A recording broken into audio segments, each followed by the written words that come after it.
हाँ, देवी का दो चल रहे हैं ना, एक तो स्त्रीम वाला रात को गुरु जी, इधर शाम को ये देवी वाला जो आपने दिया था, योगिनी वाला। हाँ ठीक है, वो तो उससे जो मांगोगे वो देगा ना, वो मिल गया तो समझ लेना हो गया। अब वो ट्रांसफर तो हो ही गया, वो तो मांगा था, हम्म। वो तो हो गया ना ट्रांसफर, तो वही। हाँ ट्रांसफर तो हो गया, तो तुम्हारा काम हो गया, अभी दूसरा कुछ चाहिए तो वो मांगो। अब दूसरा तो ये मतलब उसके शादी वादी का गुरु जी ये चल रहा था, कुछ बातें चल रही थी। शादी तो करनी चाहिए, शादी क्यों करनी चाहिए, क्योंकि एक स्त्री होती है वो ऊर्जा हो, वो शक्ति। महादेव ने भी शादी की थी, भगवान विष्णु ने शादी की थी, ब्रह्मा जी ने भी शादी की थी, इंद्र ने भी शादी किया, बड़े बड़े लोग शादी कर रहे थे, तुम तो बिना शादी करे हो। बताओ। क्योंकि गुरु संसार को जी तुम मनुष्य का शरीर नहीं दोगे तो तुम ऋणी बन जाओगे, क्योंकि तुम्हें शरीर फ्री में शरीर मिला है ना मनुष्य का, तो तुम्हें प्रकृति को फिर से एक शरीर देना पड़ेगा, नहीं दोगे तो ऋण दोष लगेगा। तो क्या पता उस दोष के कारण आगे तुम्हें मनुष्य जन्म ना मिले, ये जन्म में तुमने साधना बल नहीं एकत्रित किया तो प्रकृति तुम्हारा शरीर छीन लेगी। इसलिए तुम्हारे पास अभी मौका है कि तुम प्रकृति को एक मनुष्य दे सकते हो शरीर। आ- समझो, ये अभी नहीं दिया और प्रकृति बोली कि तुमने दिया नहीं, तुम्हारे पास मौका था, तो उसके बाद समझो तुमने इस वजह से आपको अगले जन्म में फिर से पशु बनना पड़े और फिर पुण्य इकट्ठा करने पड़े और तब आपको मनुष्य शरीर मिलेगा। तो ये मौका छूट जाएगा तो बड़ी तकलीफ होगी, क्योंकि तुम्हारा मन बुद्धि आध्यात्म की जो एकाग्रता ऊर्जा क्रिएट करना चाहिए उतना तुम नहीं कर पाओगे। पुण्य तो निश्चित ही नुकसान हो जाएगा, लॉस में चले जाओगे। हाँ, तुम्हें अभी बच्चा को, मनुष्य को स्त्री यानी संसार को एक स्त्री का शरीर यानी बेटी का या बेटे का शरीर दोगे तो तुम्हारा पुण्य बढ़ेगा, तुम्हारा मनुष्य जन्म सुनिश्चित हो जाए। अच्छा चलो गुरु जी, वो देखते हैं, लेकिन नहीं, ये बहुत जो अभी सारे साधु ने यही गलती की थी, बहुत सारे साधु ने यही गलती की थी, उन्होंने शादी नहीं किया और प्रकृति का ऋण नहीं चुकाया, क्योंकि उनके पास पहले तो उनको कभी शरीर नहीं मिला था, तो प्रकृति ने उनको शरीर का कारण ये था कि उन्होंने सेवा की थी किनकी, पशु की। हम्म। जैसे हिरण बन जाते हैं तो हिरण, वाघ, गिद्धड़, जो मांसाहारी है उनकी सेवा करता है, जिसके कारण उनको पुण्य इकट्ठा होता है, वही पुण्य इकट्ठा करके करके कितनी बार मरना पड़ा तब मनुष्य शरीर मिला। और जब मनुष्य शरीर मिला और उनको दुख बहुत हुआ और वो संन्यास लिए, उन्होंने बच्चा पैदा नहीं किया, तो प्रकृति ने उनको गाय बना दिया, क्योंकि वो आश्रम में खीर पूरी ज्यादा खाते थे, मजे लेते थे, खा पी के मजे लिए, तो प्रकृति ने उनसे हम्म। क्या किया कि शरीर छीन लिया। तो मनुष्य शरीर तो चाहिए, तो मनुष्य शरीर फ्री में तो नहीं मिलता भाई, बहुत पुण्य लगता है। तो मनुष्य जन्म में पुण्य ज्यादा करोगे तो, और सबसे ज्यादा पुण्य होता है कि पुत्र की प्राप्ति कर उसको संभालना, उसको ज्ञान और ऊर्जा देना, धन देना। ठीक है, यानी संतग्रस्त का यज्ञ नहीं करोगे तो निश्चित ही बर्बाद हो जाओगे, क्योंकि तुम तपस्या तो करते नहीं बहुत। अरे तो उस पुण्य से खो जाओगे, तो पहले सोचो कि क्या करना, नहीं तो इधर भी ना गाट के रहोगे ना गर के रहोगे, ऐसा ना हो जाए कि तुम्हें वास्तव में विश्वास है कि तुम साधना में बहुत आगे जा सकते हो, यानी उस ऊर्जा को बना सकते हो, नहीं तो यहाँ भी पुण्य गवा दो और यहाँ भी गवा दो, बाद में मरने के बाद पता चले कुछ नहीं है मेरे पास, बाद में प्रकृति अपने आप में विलीन कर लेगी तो पशु पक्षी बनना पड़ेगा। पहले सोचो शांति से कि मैं ऊर्जा बना सकता हूँ, संसार में रहकर ज्यादा पुण्य कमा सकता हूँ कि सन्यासी बनकर। मैंने बता दिया क्या लॉस हो सकता है, क्या फायदा हो सकता हाँ, है। लॉस ही लॉस है अभी, लेकिन कम से कम सही आदमी को मिलना चाहिए। अब जीवन को नर्क बनाने से फायदा ही क्या है, मतलब शादी कर लो, क्या बताना, ऐसा थोड़ी ना, तो अगले कोई लॉस अगले नहीं। अगले जन्म के चक्कर में इस जन्म को मतलब खराब कर लो। खराब किसी का नहीं होता, ये प्रकृति ईश्वर किसी का खराब नहीं करता। अरे मैंने तुम जो देखा है गुरुजी कई गलत लोगों पत्नी को। मिलती है और उसको तुम सहन कर लेते हो तो तुम्हारी सहन क्षमता बढ़ जाएगी, तुमकी मानसिक बुद्धि वृद्धि बढ़ जाएगी और माँ दुर्गा की कृपा से तुम्हारा बुद्ध उच्च हो जाएगा और अगले जन्म में माँ पंडित बन जाओ। ठीक। पत्नी का कभी लॉस नहीं होता, पत्नी हमेशा पति के लिए ऊर्जा का ही काम करती है, भले वो सताती हो या आनंद देती मैं तो गुरुजी मतलब कलेश ही देख रहे है। तो कलेश से सहन करना होगा ना, तपस्या है। तो यूं ही पत्नी मिली थोड़ी ना है।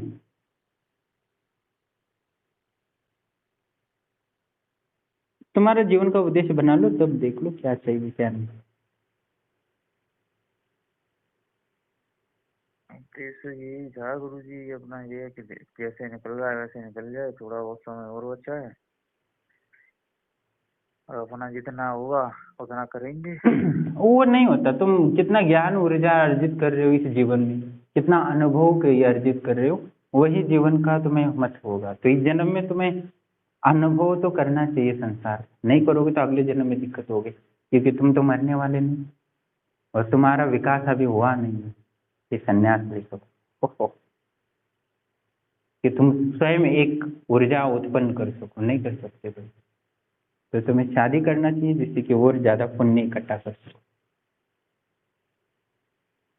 जो व्यक्ति अंदर की स्त्री से कभी मिला नहीं है तो उसको बाहर की स्त्री की आवश्यकता होती है, तभी उसका विकास होता है। तुम अर्धनारीश्वर बन सकते हो तो शादी मत करना, क्योंकि तुम्हें अंदर की स्त्री से मिलना। और समझे तुम नहीं वो अंदर वाली स्त्री को प्राप्त कर सकते हो तो बाहर वाली से प्राप्त करनी। ठीक। मतलब है कि तुम समाज को क्या दे रहे हो और ऊर्जा कितना उत्पन्न कर रहे हो, वही तुम्हारा आगे का जन्म निर्धारित होगा।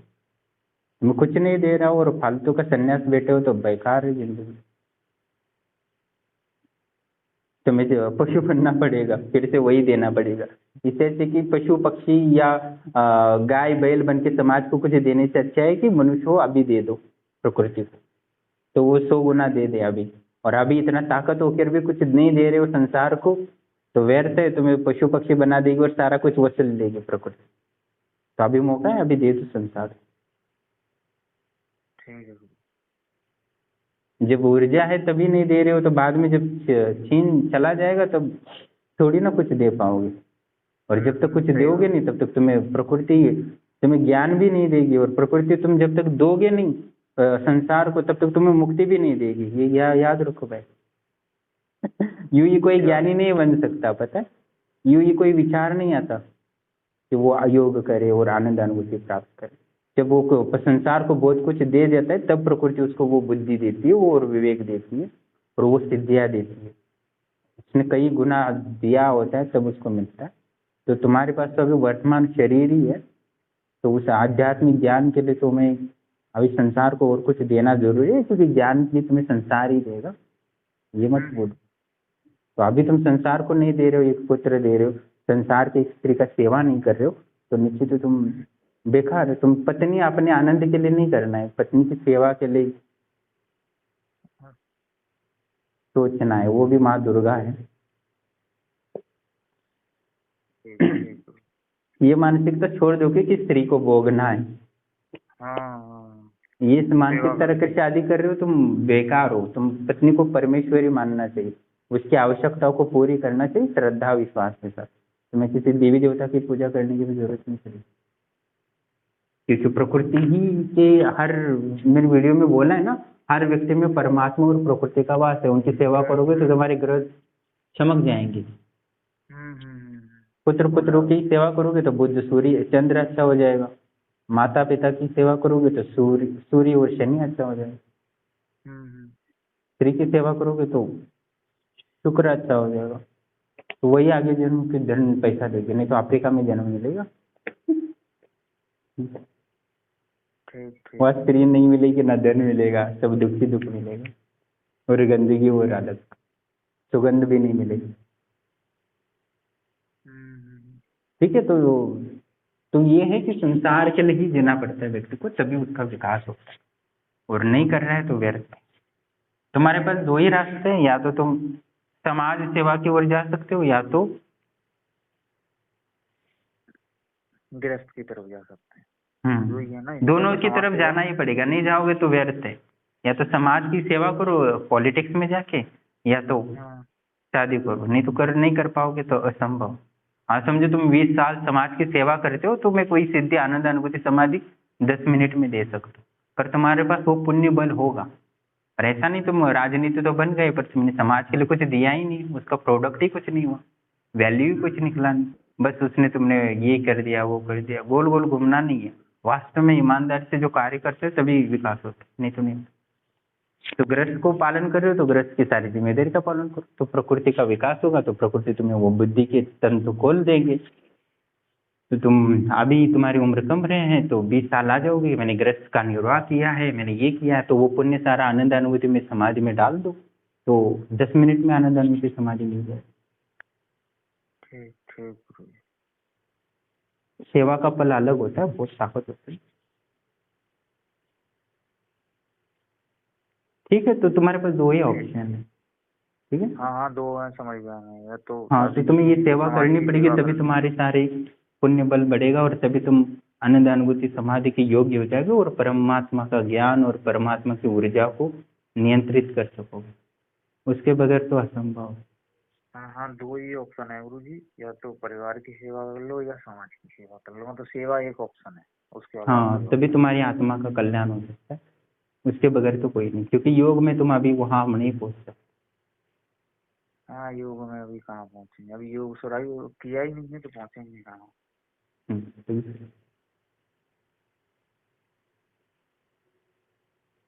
तो सोचो बिजनेस में क्या क्या करना है, ठीक है, स्टेप की मदद करेगी वो योगी, ठीक है, वो हाँ सब ठीक काम ठीक। करवा देंगे योगी। हम्म। ठीक है, और तुम्हें तो ये योगी नहीं लगी ना, अच्छी कैसी लगी? नहीं, बहुत बढ़िया गुरु जी, मतलब ट्रांसफर तुरंत करवा दिया, मतलब काम तो हो रहा है गुरु जी इससे, ये जो शक्ति है इससे। ट्रांसफर का तो बहुत जल्दी हुआ था गुरु जी, फटाफट फटाफट 3 महीने में पूरा हो गया क्लियर। ठीक है, तो वो बिजनेस में भी मदद करेगी, अपार धन देगी। ठीक है, शक्ति तो स्वयं आश्रम की किसी किसी बहुत जब किया समर्पित किया, उसके सपने में जाके बोलती कि तुम ये काम करो तुम्हें ज्यादा लाभ होगा। अब शक्ति यहाँ तक इम्प्रूव हुई है, तो तुम बस साधना में लगे रहो, या तो गृहस्थ में जाओ या तो राजनीति में जाओ, दो ऑप्शन है। हाँ, पर ये एक बार सिलेक्ट किए तो फिर चेंज आगे पीछे नहीं हो सकता, हाँ हाँ, फिर मतलब उसको बदलाव निभाना नहीं हो पड़ेगा, सकता। क्योंकि जीवन दूसरों के लिए होता है, हमारे लिए नहीं होता। और जो मानता है कि ये जीवन मेरे लिए है तो वो मूर्ख है, वो फिर पशु और पक्षी बनेगा और अनंत काल के लिए बना रहेगा और फिर मनुष्य बनने की क्षमता खो देगा। तो इसलिए मनुष्य शरीर को पक्का पहला बनाना जरूरी है, उसके बाद जो चाहे करो, कोई मर्जी नहीं। पर मनुष्य शरीर को पक्का बनाने के लिए वो समाज और संसार को देना जरूरी है, इसके बदले में वो मनुष्य शरीर देगी प्रकृति, और मनुष्य शरीर मिला तो वो स्वास्थ्य भी होना जरूरी है और अच्छा कुल भी होना जरूरी है। ये भी तो है। अफ्रीका में जन्म हुआ तो क्या क्या हो पाओगे, कुछ नहीं, खा पी के मर जाएंगे, वही हो क्या करें। और तो कोई फायदा नहीं होगा, तो ये बात है। कोई पर वहाँ भी कोई ऑप्शन फायदा है नहीं। कुछ सुधार करने के लिए, वहाँ ज्यादा पुण्य कमाने का वो सौभाग्य मिल सकता है इंडिया से ज्यादा, वहाँ ज्यादा दुखी लोग, पर तो वो विवेक नहीं होगा। हाँ, फिर कौन भाई, अब ऐसा है गुरु जी, एक बात बताओ, आप 2 साल पहले अब आपसे नहीं मिलते हम, तो हमें क्या पता चल रहा था कि ये कुछ होता है, ये पुण्य कमाना पड़ता है, जैसे चल रही थी वैसे चलती ना। हेलो, वो हाँ तो हाँ, आपसे मिले हैं तभी तो पता चला है ना कि ये होता है, कि ये करना पड़ता है, नहीं तो प्रकृति के ऋणी हो जाते हैं। तभी आप बता रहे हो, तभी तो पता चल रहा। नहीं, आज से 2 साल पहले क्या पता था हमें, कुछ नहीं। ठीक ये है। भी तो है, अपना जिए हाँ जा ये रहे भी थे तो बढ़िया। है। तो मैं तो इसलिए ये है कि बोलता अब हूँ कि पता अभी चल गया, अब मान लो कि अगला जन्म अफ्रीका में मिलेगा तो क्या पता चलेगा हमें क्या है क्या नहीं है। ऐसे ही जिएंगे और मर जाएंगे। तो ये है कि थोड़ा बहुत पता है तो उस हिसाब से अपना कर रहे हैं गुरु जी, करेंगे बस सही। कुछ ना कुछ समाज के लिए करेंगे, ऐसे थोड़ी है घर के लिए नहीं करेंगे तो। ठीक है, तो मैंने वही बोला, बिजनेस करना चाहते हो, गृहस्थ में जाना चाहते हो, तो कुल के लिए इतना कमाना है कि जो 7 पीढ़ी तक बना है, वो भी ईमानदारी। हाँ, ये वो शक्ति का सहयोग करोगे तो आराम से हो जाएगा। ठीक, ऑल द ठीक ठीक। ठीक है, तो निर्णय कर लेना, तो आगे वही चलते, क्योंकि पहले तो उद्देश्य ही पता नहीं है जीवन का, क्या करना है क्या नहीं, तो सब व्यर्थ हो जाएगा, कोई मतलब नहीं मेहनत का। अब गुरु जी उद्देश्य तो यही था कि अपना आराम से भजन पूजा पाठ कर करा के चलो भजन कीर्तन से ऊर्जा उत्पन्न नहीं होती ना, सेवा से। तुम प्रकृति और ईश्वर को नहीं दे रहे हो जो इंसान में है, तो कोई मतलब नहीं है मूर्ति को देने।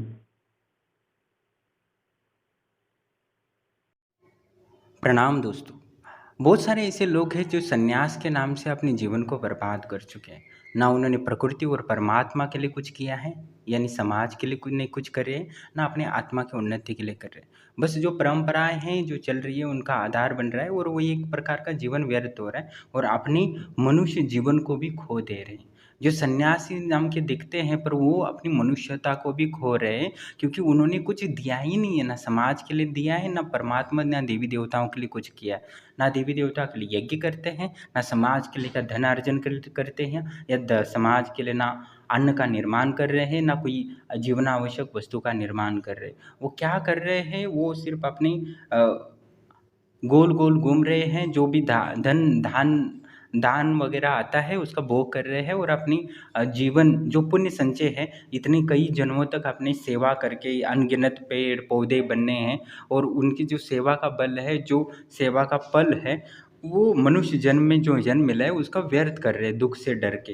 नहीं, संसार दुखमय है, संसार में ये है, संसार में वो है, और ऐसा सुन के वो संन्यास तो ग्रहण करते हैं। और संन्यास में तो जो आध्यात्मिक ऊर्जा का निर्माण करना चाहिए, जो ज्ञान निर्माण करना चाहिए, जो संसार के लिए उपयोगी हो सके, वो नहीं कर रहा है। ना ज्ञान उत्पन्न कर रहे, ना ऊर्जा उत्पन्न कर रहे जो संसार के लिए उपयोगी हो सकता है, तो वो निश्चित ही ऋणी दोष के भागीदार बन रहे हैं, और अनंत ऋण दोष लगेगा जिससे कि वो मुक्त हो नहीं सकेंगे, और उसके चुकाने के लिए मनुष्य जन्म फिर नहीं मिलेगा उनको। पशु पक्षी और फिर पेड़ पौधे बनने पड़ेंगे, और सब्जी और रोटी बनना पड़ेगा, तब फिर पुण्य इकट्ठा होगा, तब मनुष्य जन्म मिलेगा कि नहीं मिलेगा इसका भी गारंटी नहीं है। क्योंकि कुछ लोग इतना दान लेते, इतना दान लेते, क्योंकि उनकी पुण्य क्षीण हो जाते और पशुता के तल पर चले जाते, और उसके बाद फिर से मनुष्य जन्म मिलेगा तो विवेक भी चला जाएगा कि कितने लोगों का पुण्य सेवा का फल लोगे, यानी कितनी मेहनत करके किसी ने पैसे दिए तो उसका आपको उसके बराबर उसको देना ही होगा। नहीं दोगे तो अनंत काल तक दुख का कारण बनेगा, और एक एक जन्म परेशान हो जाओगे। तो इसलिए मैंने एक कहानी बताता हूँ कि एक सच्ची घटना है। एक आश्रम था, वहाँ सिद्ध महात्मा रहते थे। उनका एक शिष्य था, तो उनके पास आया कि मैं संन्यास ग्रहण करना चाहता। तो सिद्ध महात्मा ने बोला ठीक है तुम संन्यास ग्रहण करो। थोड़ी सी उम्र ज़्यादा थी, उन्होंने शादी तो नहीं की थी, तो घर में वो बहुत दिन तक घर में रहे, काम धंधा तो किया नहीं उन्होंने, और जो भी पैसा था वो लुटा दिया। तो बाकी का उन्होंने तो सोचा कि अभी की उम्र भी हो जाएगी और मज़े तो बहुत ले लिया है, अब जीवन में जो पैसा था वो भी डुबो लिया है, सारे रिश्तेदार ताने मार रहे हैं, और संसार अभी दुख में हो सकता है। इसलिए अच्छा एक महात्मा है, आश्रम में खाना पीना सब है, सब सुविधा है, क्योंकि वो सिद्ध महात्मा थे तो लोगों को बहुत लाभ होता था, और इस कारण उनको दान दक्षिणा बहुत आता था।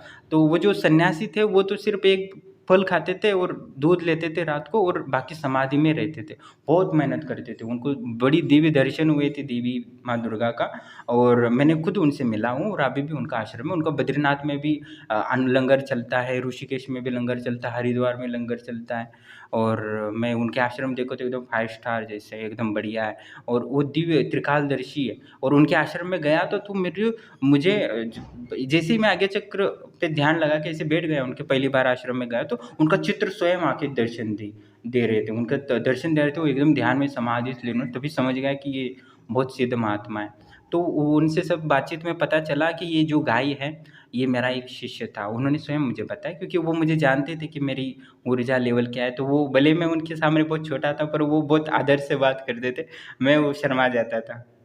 तो उन्होंने ये बताया था कि ये जो मेरा एक गाय दिख रही है वो मेरा शिष्य है, ये बहुत दिन तक मेरे आश्रम में सेवा करने के नाम से बहुत ये कर रहा था, वो कर रहा था, और इसके बदले में ये पशु बन के फिर आश्रम में आ रहा है, वो नियमित रूप से दूध देता है, ये चुकाना पड़ रहा है, ऐसी बातें वो इतने दिव्यता से बात करते थे।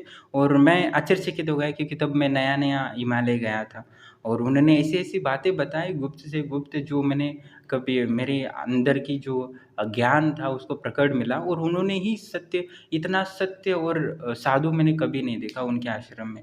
उनके बहुत सारे ऐसे गुप्त रहस्य बताए कि कौन पशु बना है ऋषिकेश से, ऐसे बहुत सारी चीज़ें बताई, क्योंकि काफ़ी साल मैं यानी उनके आश्रम में रहा सेवा करके और ध्यान के साथ में, तो बहुत कुछ सीखे और उनके माध्यम से मुझे दिव्य ज्ञान भी प्राप्त हुआ।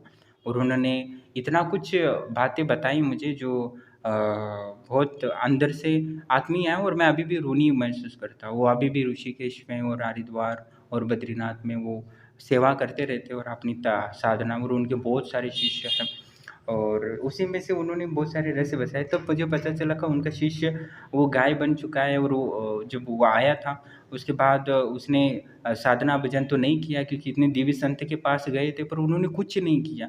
और उसके बाद उनकी कुछ दिनों बाद मृत्यु हुई, क्योंकि उम्र थोड़ी ज़्यादा थी, तो उसके बाद को काफ़ी साल रहे उनके साथ, तो तब उनका आश्रम भी उतना परिपूर्ण नहीं था, अभी तो बहुत बड़ा बना है। तो उसके बाद उनकी गाय के रूप में उन्हीं आश्रम में आ गए, तो वो पहचान लेगी ये कैसे आ गया, तो वो उनकी आत्मा को पहचान ली कि ऐसे-ऐसे हैं, तब मुझे भी पता चला। तो ऐसे एक कहानियाँ नहीं, अनेक कहानियाँ हैं जो साधु संत अपनी सन्यास के नाम से तो करते हैं, पर वो ऊर्जा और ज्ञान का उत्पन्न नहीं करते, और उनके साथ अंततः वो सपने तो देखते हैं, मैं सन्यास लूँगा, परमात्मा का दर्शन करूँगा, स्वर्ग लोक जाऊँगा, देवी देवताओं के पास जाऊँगा, ये करूँगा, वो करूँगा, पर वास्तव में ऐसा कुछ नहीं करते, और वो बस अपने ऋणी बन जाते हैं और धान का खा के अपनी जो संचित पुण्य भी नष्ट कर देते हैं, और पशु योनि को जाते हैं, पेड़ पौधा बनते हैं और बहुत हानि हो जाती है, और फिर से जन्म मनुष्य मिलना बहुत मुश्किल हो जाता है। इसलिए किसी से दान लेते हैं तो सोच समझ के लेना चाहिए, इसमें कोई संशय नहीं तो आपको अनंत जन्म के लिए दुख का कारण बन सकता है। और कि सन्यासियों के लिए भी नियम होता है कि किससे दान लेना चाहिए, किससे नहीं लेना चाहिए, और पानी भी पीना है तो सोच समझ कर किसी हाथों से पानी पीना चाहिए, क्योंकि उसका भी ऋण दोष लगता है। किसी भी घर पे पानी पी रहे हो तो निश्चित ही आपको बर्बाद कर देता है। तो इसलिए किसी चीज़ की सेवा ले रहे हो तो बहुत खतरनाक होता है।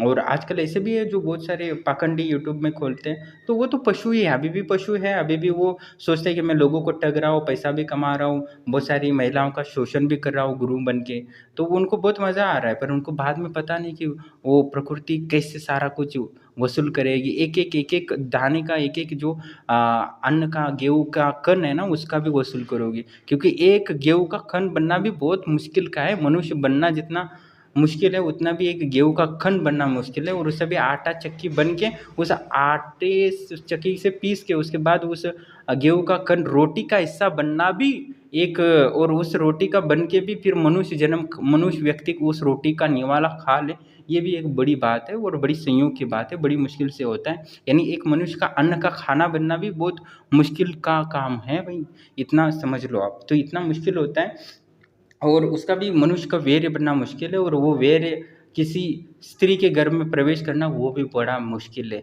आप नेट पे ये भी सर्च कर लें कि वीर्य कितना बनता है एक ही बार में, और संभोग करने पर एक वीर्य में कितने कण होते हैं, वीर्य अंश होते हैं, और वो गर्भ में कितना फलीभूत होता है, एक होता है कि कितना बार। ये बहुत सारी बातें हैं, जब आप अच्छे से शांति से समझेंगे और तभी समझ में आ सकता है। तब समझ में आ सकता है ये सारी चीज़ें जब आप आनंद अनुभूति साधना का अभ्यास शुरू करेंगे। उससे पहले आप नहीं कर सकते, क्योंकि आपकी बुद्धि में कचरा भरा हुआ है और बहुत सारी बंधी हुई बुद्धि है, जो आपकी चेतना या आपकी बुद्धि उसको सहन नहीं कर सकती, ना आप इसमें विचार कर सकते हो।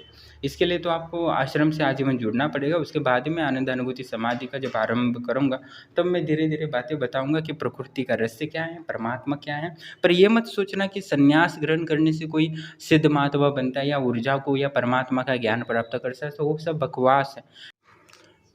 आनंद अनुभूति समाधि आप घर में ही प्राप्त कर सकते हो, और परमात्मा का दर्शन भी आप घर में कर सकते हो। अपने संसार को त्याग दोगे, गृहस्थ जीवन को त्याग दोगे, तो निश्चित ही आपका विकास रुक जाएगा।